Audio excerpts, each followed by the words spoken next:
Identity under pressure comes down to one question. Whose are you? Not what you've accomplished, not what you're capable of. Whose are you when everything else gets stripped away? The men I've seen hold up in real danger, whether in training or in the field, they were not necessarily the strongest or the most experienced.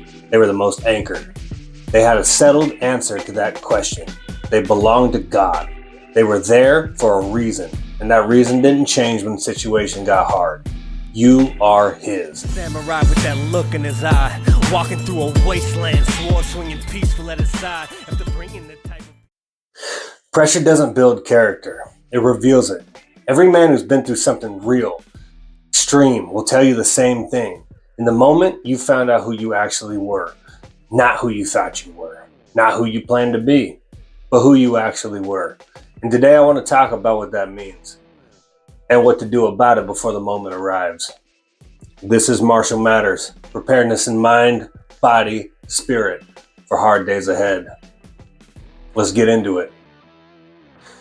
Most men are building a life on top of an identity they've never actually examined.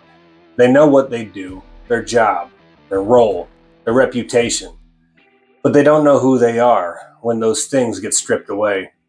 And pressure strips everything away. Here's what I've learned from training men and from the field. The men who hold up under extreme stress share one thing. Before the pressure arrived, they had already answered the question, who am I? What am I here for? That answer became the foundation.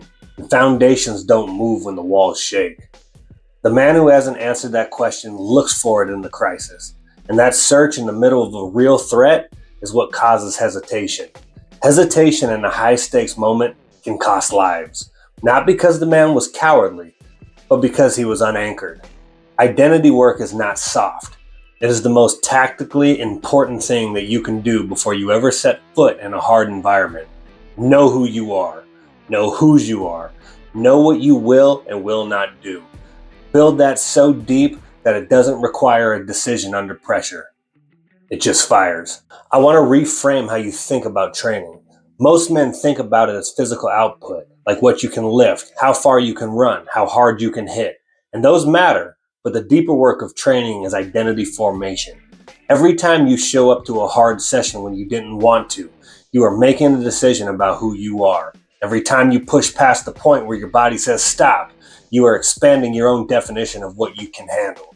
Every time you train in bad conditions, under sleep deprivation, under stress, you are building a record that your nervous system believes when the real thing arrives. This is why stress inoculation drills are not optional.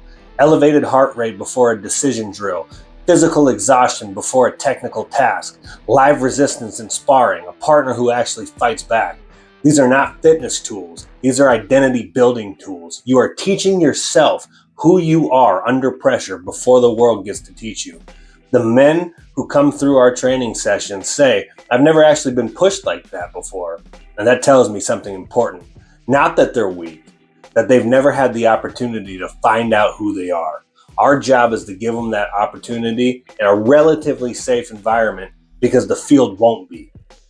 Identity under pressure comes down to one question. Whose are you? Not what you've accomplished, not what you're capable of. Whose are you when everything else gets stripped away? The men I've seen hold up in real danger, whether in training or in the field, they were not necessarily the strongest or the most experienced. They were the most anchored. They had a settled answer to that question. They belonged to God. They were there for a reason, and that reason didn't change when the situation got hard.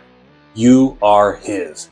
That is not a comfort book sentiment. That is a tactical statement. The man who knows he is God's, held, named, sent, does not spiral under pressure. He does not freeze in an identity crisis at the worst possible moment. He was settled before the storm hit.